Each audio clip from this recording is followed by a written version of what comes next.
E aí pessoal, beleza? Bem, sejam bem-vindos a mais um vídeo aí do canal. Esse vídeo é sobre exercícios de termodinâmica, da playlist de exercícios para quem tá fazendo curso de termodinâmica ou quem tá vendo os vídeos aí da playlist de videoaulas de termodinâmica. Hoje a gente vai resolver um exercício, vou propor esse daqui pra gente, ó. Vamos lá.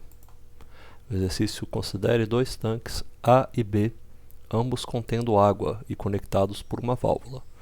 O tanque A está a 200 kPa, em volume específico de 0,5 metros cúbicos por quilograma, e fala o volume do tanque A, que é 1 metro cúbico. O tanque B contém 3,5 kg, 0 a 0,5 megapascal e 400 graus Celsius. A válvula é aberta e atinge-se a condição de equilíbrio. Faça um diagrama esquemático do problema e determine o volume específico final. Bom, esse exercício é bem tranquilo também de ser feito. Vamos desenhar um diagrama esquemático para representar como que ele ficaria aqui pra gente. Eu vou fazer o seguinte, ó, tem um tanque aqui agora, que é o tanque A, e eu vou ter um tanque aqui, vou botar ele em laranja, que é o tanque B. Tá, esse aqui é o tanque B, e esse aqui é o tanque A. O que tem nesse tanque A aqui? Eu tenho uma condição de que ele tem uma pressão igual a 200 kPa, ele tem um volume específico definido igual a 0,5 metros cúbicos por quilograma, e ele tem também o seu volume, né, total, que é igual a 1 metro cúbico. Vou botar um Azinho aqui embaixo para indicar quais são as propriedades do tanque A. O tanque B está na seguinte situação: ele tem uma massa igual a 3,5 kg, ele tem uma pressão, a massa do B, a pressão em B é igual a 0,5 megapascal, e ele tem uma temperatura de 400 graus Celsius. A temperatura em B é igual a 400 graus Celsius. Bom, esses dois tanques são conectados por uma válvula. Vou fazer a conexão dessa válvula aqui agora. Conecta aqui em cima até o de lá. Beleza, tem essa conexão aí. E uma válvula a gente normalmente desenha assim, né? Eu faço isso aqui, ó, uma cruz, e eu ligo esses dois pontinhos. Isso aqui é uma exemplificação de uma válvula, tá? Uma válvula, como a gente vê em diagramas de engenharia. Ela normalmente aparece desse jeitinho aqui, beleza? A partir do momento que essa válvula é aberta, esses tanques vão se conectar. O que está acontecendo no tanque 1 vai se conectar com o que está acontecendo no tanque 2. Deixa eu tirar aqui o meu vídeo que ele travou. Beleza. O que está acontecendo no tanque 1 vai se conectar ao que está acontecendo no tanque 2. Nesse momento a gente vai ter uma condição de equilíbrio final que vai ser atingida. O que é pedido nesse exercício está aqui, ó, determinar o volume específico final. O volume específico é uma propriedade e ela tem essa dependência, né, da massa, ou seja, para identificar o volume específico final, eu preciso saber qual que é a massa total, a soma das massas, né, que seria a massa em A mais a massa em B, e dividir isso daqui, perdão, está até ao contrário, vou até jogar isso aqui para baixo, pegar isso aqui, porque isso aqui na verdade a massa, ela está embaixo, né, e eu pego o meu volume em A mais o meu volume em B, e eu divido pela minha massa em A mais a massa em B. O volume em A já é uma coisa que eu já sei, já está definido, né, essa parte aqui, ó, eu já sei que ela é igual a 0,5. O volume em B eu não sei. Para eu descobrir o volume em B, eu tenho que definir as propriedades em B e usar a definição de volume específico para definir qual que é o meu volume em B, já que eu já tenho também uma propriedade aqui, ó, essa massa em B também já está dada. Eu não sei a massa em A, eu não sei o volume em B, só faltam essas duas coisas então para eu definir o que está acontecendo. Vamos lá, então aqui, ó, uma coisa que sempre eu falo para os alunos olharem, quando eles olham para esse tipo de exercício, é identificarem se tem um estado que está definido. Qual desses dois estados aí já está definido, né? Os dois, o estado A ou o estado B, qual dos dois já tem, eu já consigo saber todas as propriedades que eu quiser sobre esse estado. Olha, se você tem alguma dúvida, os dois já estão definidos aqui pra gente, ó. Esse estado aqui está definido por quê? Porque eu tenho a pressão e o volume específico, então eu consigo tirar qualquer propriedade que eu quiser desse estado. São duas propriedades independentes, e aqui eu tenho a pressão e a temperatura, que são duas propriedades também independentes. Poderia acontecer de eu estar com uma pressão em B e uma temperatura em B que fosse a pressão de saturação e a temperatura de saturação. Aí sim eu precisaria aí eles não são mais propriedades independentes. Eu precisaria de um título, de um volume, de uma entalpia para saber qual é o estado em que eu estou. Mas nesse caso aqui, quem vai vendo os meus vídeos aí vai vendo isso que está meio indicativo, né? Que a gente está com uma... Olha só, essa temperatura aqui é uma temperatura um pouquinho alta, né? Temperatura de 400 graus Celsius. Essa pressão aqui também não é uma pressão muito bobinha não, tá? 0,5 megapascal, ó, a pressão em B igual a 0,5 megapascal. O que ela é exatamente? Ela é igual a 500 kPa, né? 500 kPa. A gente sabe que 100 kPa é uma pressão de 1 bar ou 1 atmosfera. Pressão atmosférica que a gente tem. Então a gente está falando aqui de algo que está a 5 vezes, né? Aproximadamente 5 vezes a pressão atmosférica, quando a gente está falando dessa pressão em B. É algo bem, bem considerável. E já pode falar que essa pressão não é uma pressão bobinha não. É uma pressão boa que a gente pode estar trabalhando aí com ela. Vou até jogar esse 1B aqui para baixo também, ó. Só para ficar aqui certinho, tá? Dar um espaço entre eles. Tá? É só um lembrete, isso aqui foi só um lembrete da conversão de unidades, ó, para a gente não se esquecer disso. Se eu estou numa temperatura bem alta e a pressão bem alta, principalmente esses valores aqui, olha só, 500 kPa, um valor redondinho, 400 kPa, um valor muito redondinho, já é um indicativo que a gente não está numa região de saturação mais. Por quê? Porque se eu olho essa tabela de saturação, deixa eu pegar emprestado aqui o livro do Moran Shapiro. Olha só, vocês estão vendo aí o livro do Moran Shapiro. Olha aqui na saturação. Se eu tenho uma pressão, essa aqui é a pressão de saturação, 0,04 bar. Olha a temperatura, é sempre um número quebrado. E da mesma coisa acontece para qualquer temperatura. É difícil você ver um número redondinho, né? Até olha só, 10 bar aqui, ele tem quase um número redondinho, mas não é, ela é 179,9. É sempre um número quebrado. Falo número quebrado porque não dá, né? Essas unidades fechadinhas, tipo 180.0000, sempre dá uma quebrada, sempre tem um dígito ali no meio.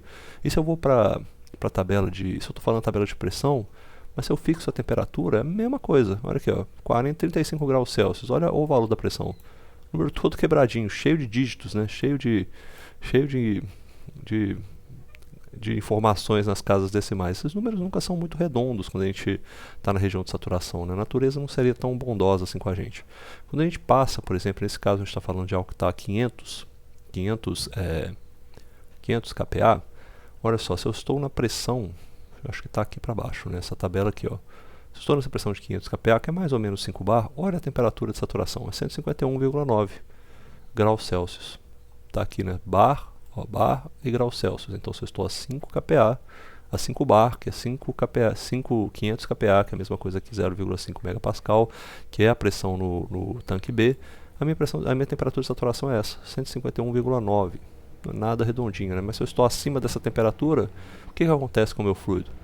Eu estou então numa região de fluido, né, o vapor superaquecido, ou seja, eu já sei que essas propriedades aqui, ó, B é um vapor superaquecido. Tá? Então eu sei se eu precisar buscar informações sobre esse fluido aqui, no caso do livro do Moran Shapiro, tá? No livro do Moran Shapiro você vai buscar isso aqui na tabela A4, é A4? A4 mesmo, que é onde tem as suas propriedades de vapor superaquecido. E o A? O A é o que? Estou na pressão de 200 kPa, então 200 kPa, se eu faço a conversão, né, 200 kPa, ele é igual a 2 vezes 100 kPa, e 100 kPa é 1 atm ou 1 bar, então isso aqui é igual a 2 bar. Tá? Essa é uma aproximação que a gente faz, então a pressão em A é isso aqui, ó, 2 bar. Se eu estou a 2 bar, vamos lá olhar a nossa tabela pegar emprestado novamente o livro de Moran Shapiro e ver na tabela aqui para pressão de 2 bar. Ó, tenho 2 bar. E qual que é a outra propriedade que eu tenho nesse caso? A outra propriedade que eu tenho é esse volume, né? O volume específico, volume de A, que é igual a 0,5 metros cúbicos por quilograma. Vamos dar uma olhada onde que esse 0,5 metros cúbicos por quilograma se encaixa. Ó, eu tenho aqui a pressão de 2 bar, a temperatura dele é 120 graus Celsius, 120,2 graus Celsius. O volume específico do líquido saturado é de 1,0605, mas, opa, esse valor que está mostrado aqui, ó, que eu marquei, ele está escrito vezes 10 a 3, ou seja, na verdade isso aqui é 1,0605 vezes 10 a menos 3 metros cúbicos por quilograma, como está marcado aqui em cima, beleza? Então isso é um valor bem pequenininho.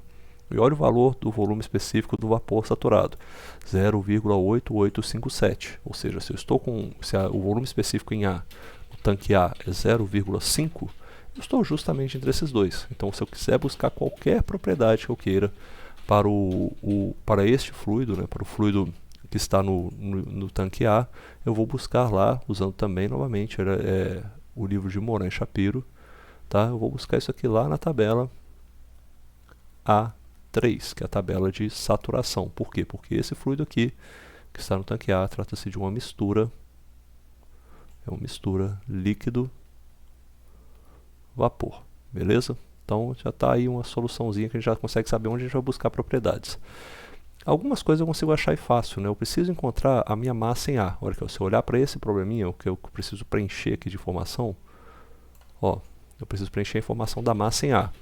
A massa em A está fácil de achar. Por quê? Porque eu tenho o meu volume específico, está dado, está aqui. Eu tenho esse volume específico, eu tenho o volume total. Então a minha massa em A, eu sei, né, por definição, que o volume específico ele é igual ao volume total, volume em unidades de metros cúbicos, de pés cúbicos, de polegadas cúbicas, é nessa unidade. Então eu sei que é esse volume dividido pela massa. Então se a minha massa em A nada mais é do que o meu volume total em A dividido pelo meu volume específico, tá? E então é só fazer essa divisão aqui. Eu vou ter o quê? Que eu tenho um volume total em A que é igual a 1 metro cúbico. Eu tenho que o meu volume específico em A é igual a 0,5, também é dado metros cúbicos por quilograma. O resultado é que a minha massa em A, cortando as unidades aqui, vai dar o quê? Vai dar 2 kg. Tá, já preenchi o meu primeiro ponto ali, ó, que eu preciso para resolver o meu problema, já está preenchido. E esse vapor superaquecido aqui agora, o vapor superaquecido que está em B, eu vou lá buscar qual é a informação dele. Eu tenho aqui na tabela A4, para pressão de 0,5 megapascal e temperatura de 400 graus Celsius. Vamos lá na tabela 4, é a pressão de 0,5 megapascal, que está aqui, ó. Até ele apresenta nessa tabela também megapascal, olha aqui, ó, 0,5 megapascal. Pressão de 5 bar, tabela A4, que é a propriedade do vapor superaquecido de água. Eu chego em 400 graus Celsius, olha aqui qual que é o valor que eu obtenho para o volume específico. Olha na tabela, aqui na coluna de volume específico, 0,6173 para essa pressão, para essa temperatura de 400 graus Celsius. Esse é o meu volume específico. Então aqui eu tenho o volume específico em B é igual a 0,6173 metros cúbicos por quilograma. Eu preciso obter qual informação? Eu preciso obter a meu volume em B. E o meu volume em B, ele é o que? Se eu sei que o meu volume específico em B é igual ao meu volume em B dividido pela minha massa em B, eu tenho que o meu volume em B ele é igual à minha massa em B multiplicado pelo meu volume específico em B. Essa continha aqui dá o quê? Meu volume específico em B é igual a massa aqui é qual mesmo? Até esqueci, deixa eu ver aqui em cima. Massa 3,5 kg. Eu tenho 3,5 kg e eu divido isso daqui pelo meu volume específico. Não, divido não, perdão. Eu multiplico isso aqui pelo meu volume específico em B, que é 0,6173 metros cúbicos por quilograma. Beleza? Resolveu essa parte, eu acho meu volume em B. Se eu fizer as continhas aqui agora, deixa eu ver se eu tenho o IPython. Eu não lembro se eu tenho ele não. O IPython não tenho. Vou só botar o IPython 3 aqui. Eu vou fazer 3.5 dividido multiplicado por 0.6173. 2,16. Vou ver se é isso mesmo. 2,1606. Então isso aqui é o meu volume que é igual a 2,1606 metros cúbicos. Com isso aqui eu preenchi todos os problemas que eu tinha ali em cima nessa minha equação, certo? Nessa equação para encontrar o volume específico total. É só eu copiar isso aqui, ó, Ctrl C, e botar aqui embaixo, Ctrl V, e colocar os dados que eu preciso. Eu vou achar aqui o meu volume específico final, com todo mundo, quando todo mundo estiver junto, ele vai ser simplesmente um volume em A, que até cortar aqui, ó, para representar que é o volume, né? O volume em A, que é igual a 1 metro cúbico, botar essa unidade lá no final, 1 mais 2,1606 dividido pelas massas, e a massa é o que? 0,5, a massa do A é igual a 2 kg mais a massa do B, que é 3,5. Isso aqui, eu sei que isso aqui está em quilogramas, isso aqui está em volumes metros cúbicos, beleza? Fazendo essa conta aí no final, a gente vai ter que é igual a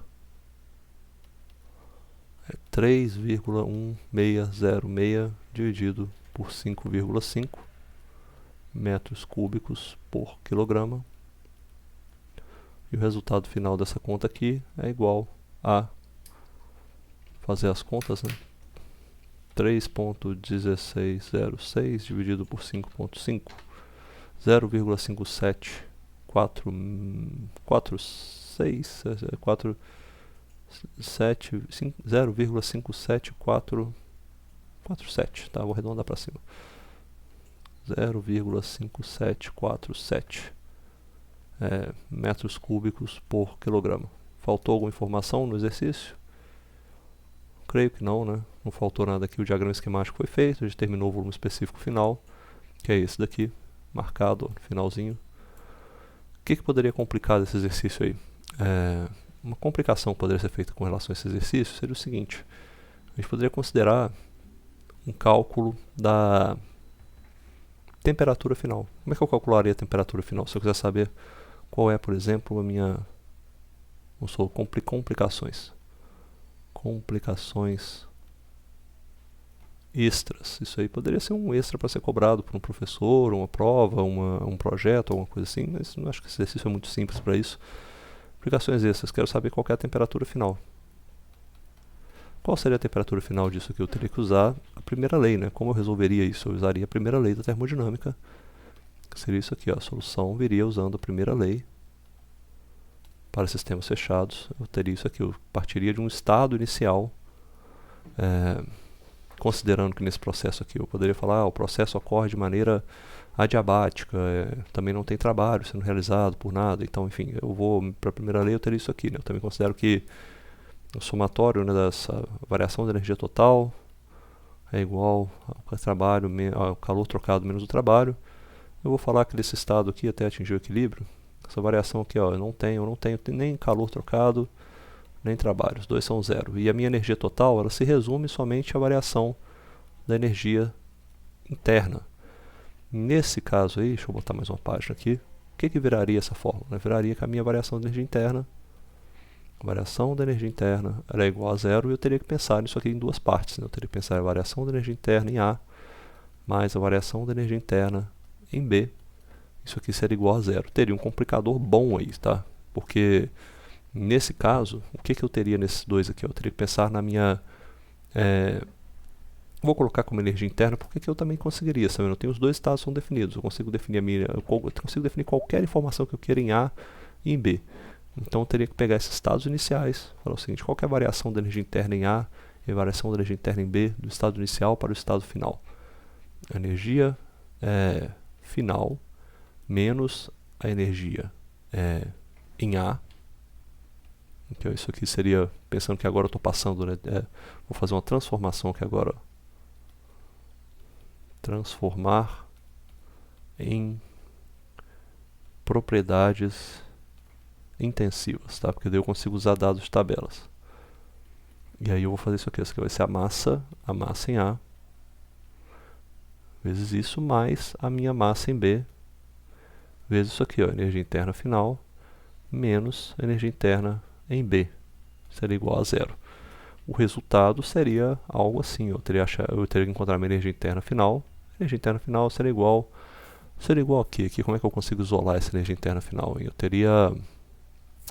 acho que daria algo assim, ó. A massa vezes a energia interna em A mais B, eu acho que daria algo assim, ó. A massa vezes a energia interna em A mais a massa em B vezes a energia interna em B. Eu fiz de cabeça, tá? Depois a gente pode conferir, mais a soma das massas, massa em A mais massa em B. Ou seja, uma média ponderada. Eu encontraria uma energia interna final. Com essa energia interna final, eu ia lá nas tabelas termodinâmicas. Provavelmente ia estar em algum lugar na tabela, ou na tabela A3, ou na tabela A4. Eu encontrar onde que está essa energia interna final que foi obtida. E aí eu conseguiria calcular qual que seria, conseguir encontrar qual que seriam os meus dados finais de encontrar com a energia interna final. O que eu teria, né? Eu teria aqui a energia interna, deixa eu pensar um pouco, eu teria dois dados, né, nesse caso.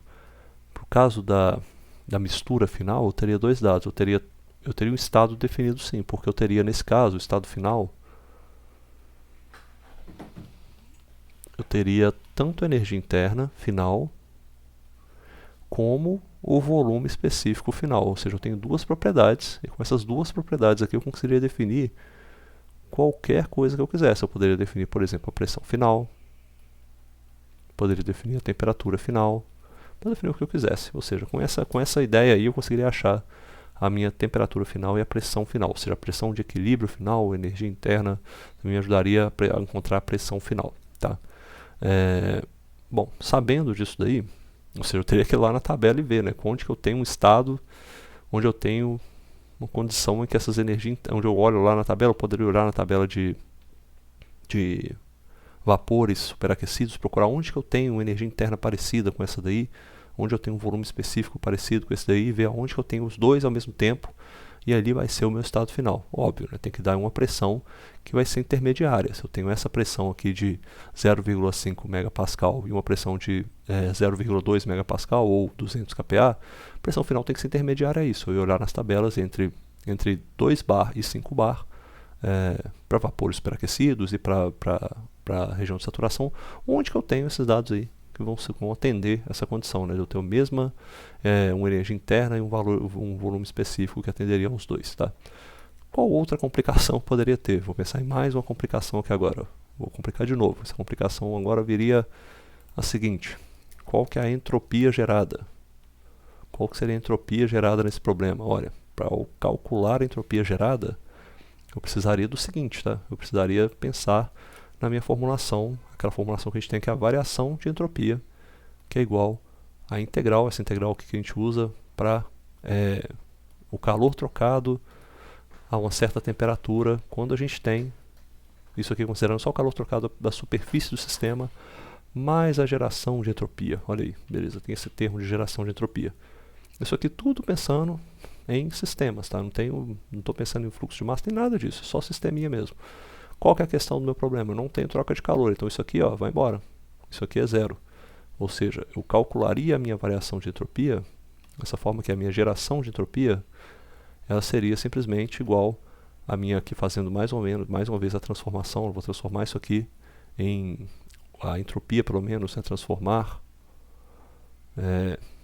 entropia com propriedade extensiva em uma massa vezes a entropia com propriedade intensiva. Tá? Ou seja, isso aqui é uma transformação que eu faço só para poder trabalhar com os dados de tabela.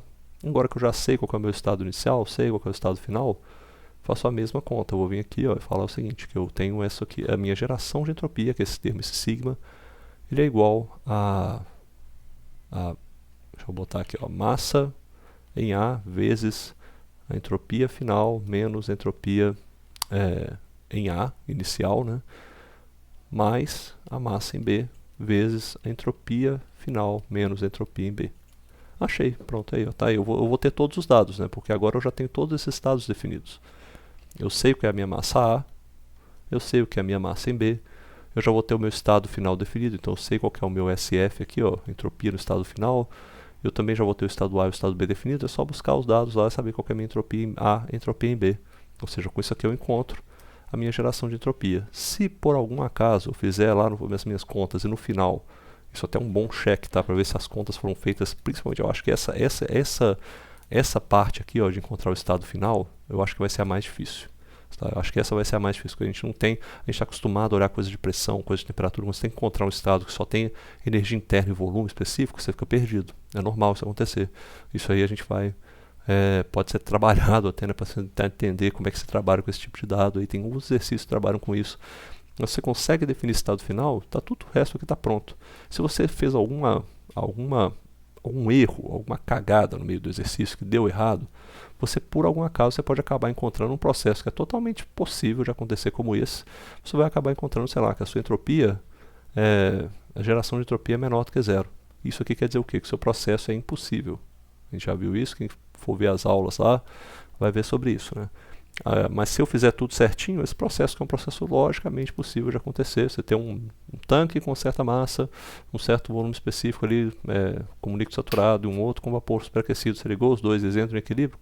É lógico, isso pode acontecer, a gente sabe que isso é possível. Então, pode ser que ocorra o caso que você vai ter aqui. O que deve ocorrer, você ter uma entropia que seja maior ou igual a zero. E aí prova que o seu estado, essa ocorrência desse fenômeno aí que você viu, é um fenômeno possível. A mudança desses estados, o equilíbrio entre eles é possível, beleza? Aqui eu encerro o vídeo, espero que vocês gostem aí e até mais.